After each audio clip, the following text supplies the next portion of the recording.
Good morning children. आज मैं आपको पढ़ाने जा रहा हूँ फर्स्ट पेपर टेक्स्ट बुक।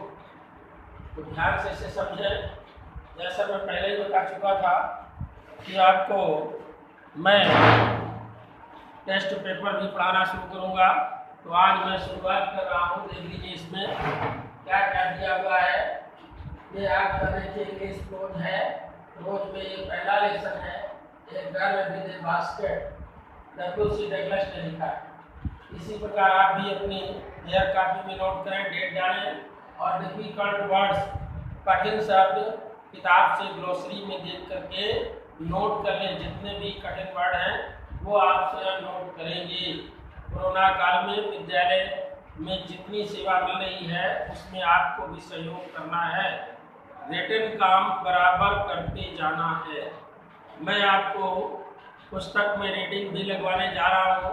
अगर आप किताब सामने रखेंगे तो सब एक एक चीज़ समझ में आएगी और आप कठिन शब्दों की मीनिंग भी समझ लेंगे पढ़ाते समय। ध्यान रखना, इस लेसन की शुरुआत में मैं थोड़ी सी बात बताना चाहता हूँ कि 1950 ईस्वी में जब देश को पूर्ण आज़ादी मिली, पंडित जवाहरलाल नेहरू देश के प्रथम प्रधानमंत्री बने। तो हमारे अमेरिका के भूतपूर्व न्यायाधीश जो सुप्रीम कोर्ट के जज थे W.C. डगलस, वो 1950 में पंडित जवाहरलाल नेहरू के पास नई दिल्ली मिलने गए और उनसे अनुमति लेकर के उन्होंने नई दिल्ली से रानीखेत हिमालय की यात्रा की ट्रेन द्वारा। तो इस तरह से उन्होंने भारत के लोगों की नब्ज टटोली की भारत के लोग आज़ादी के बाद कैसा जीवन व्यतीत कर रहे हैं।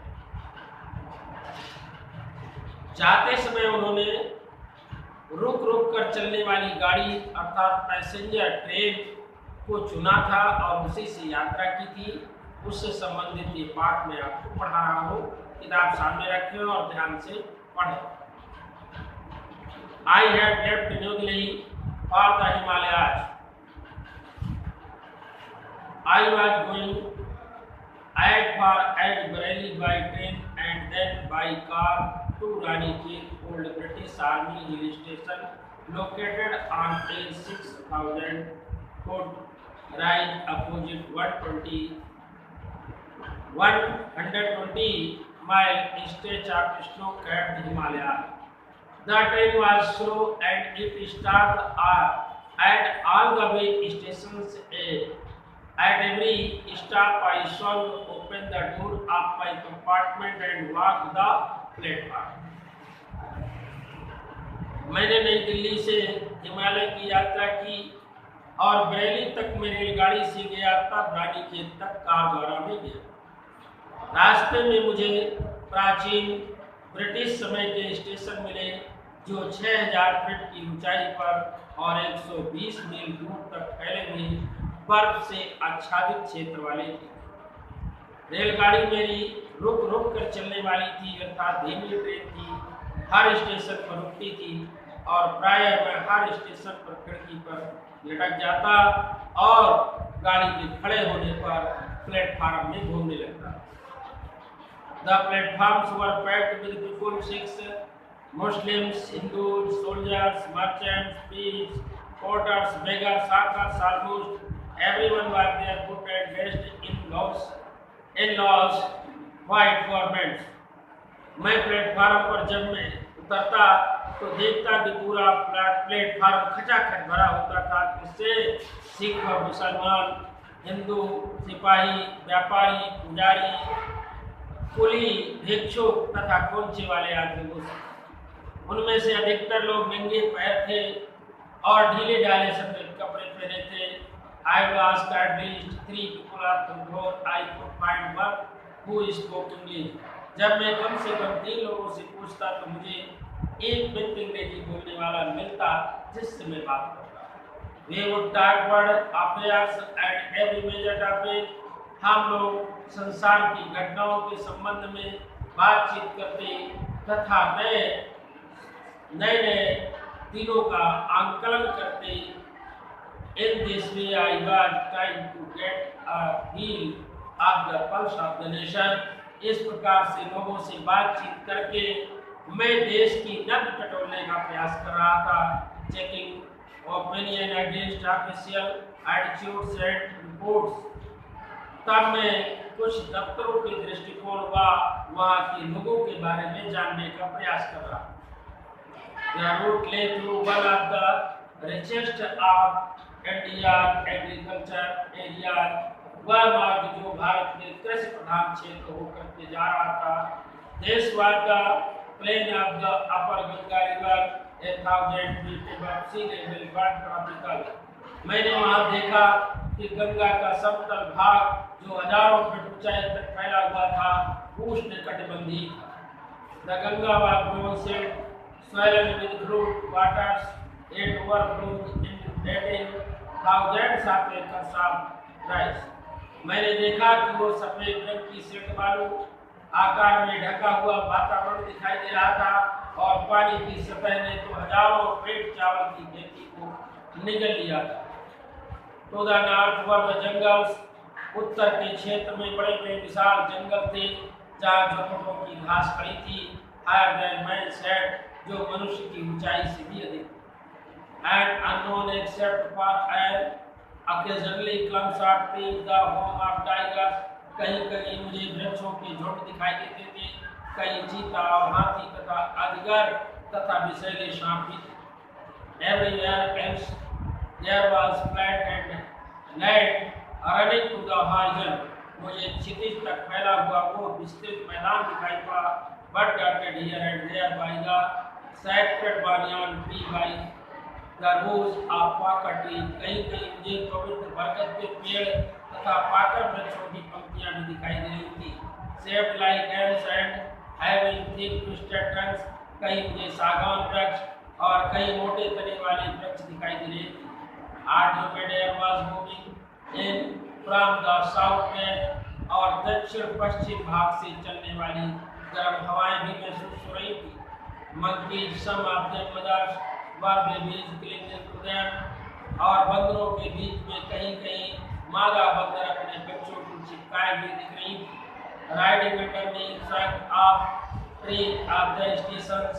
वे स्टेशन के वृक्षों में झूल रहे थे, looking for food और भोजन की तलाश कर रहे थे। The villages we passed had walls made of mud mixed with water and cow dung।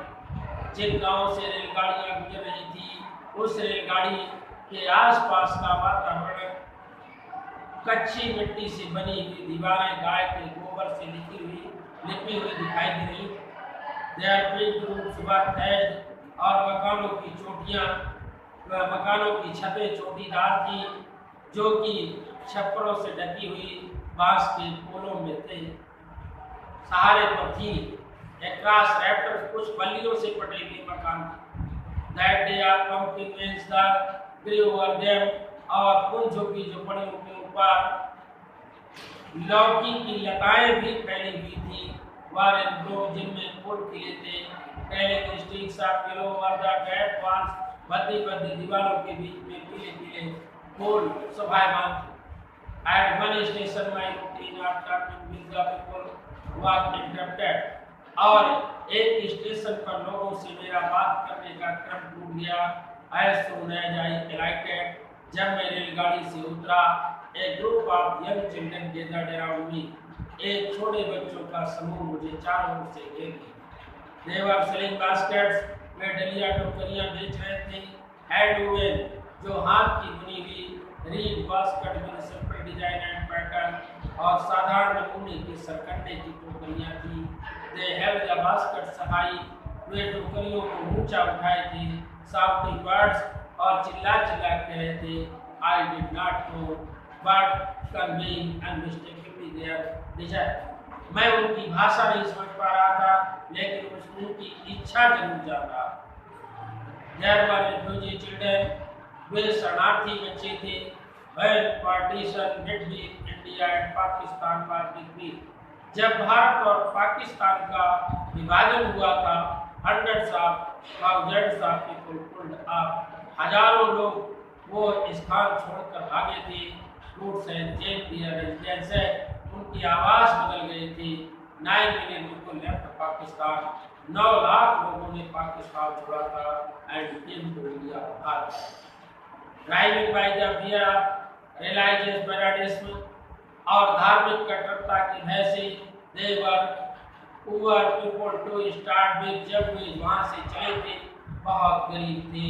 They were poorer as they began their long trek. और जैसे जैसे अपनी लंबी यात्रा पर आगे बढ़ते गए और भी गरीब होते चले गए. अर्थ ये है कि उनके पास का भोजन और सामग्री घटती चली गई और वे असहाय होते चले गए. बहरहाल they could carry was a bit of food, क्योंकि वो थोड़ा सा भोजन लेके चले थे and few belongings और थोड़ी सामग्री. Soon they were out of food. शीघ्र वे भोजन विहीन हो गए. A few days after they started, चलने के कुछ ही समय बाद they began to fall by the wayside. वे रास्ते में ही गिर जाने लगे from the weakness of hunger, भूख की कमजोरी के कारण. And died where they fell. और जहाँ वे गिरते थे वही उनकी मौत हो जाती थी. कोई उन्हें शरण देने वाला मार्ग में नहीं था. बच्चों, उन पाठों को ध्यान से सुने. कम से कम कहानी तो आपको याद होना चाहिए जिनके सहारे आप प्रश्नों के उत्तर लिख सकेंगे. अब मैं इस लेसन को कल पूरा करूंगा और फिर लिखाने का काम करूंगा. Thank you.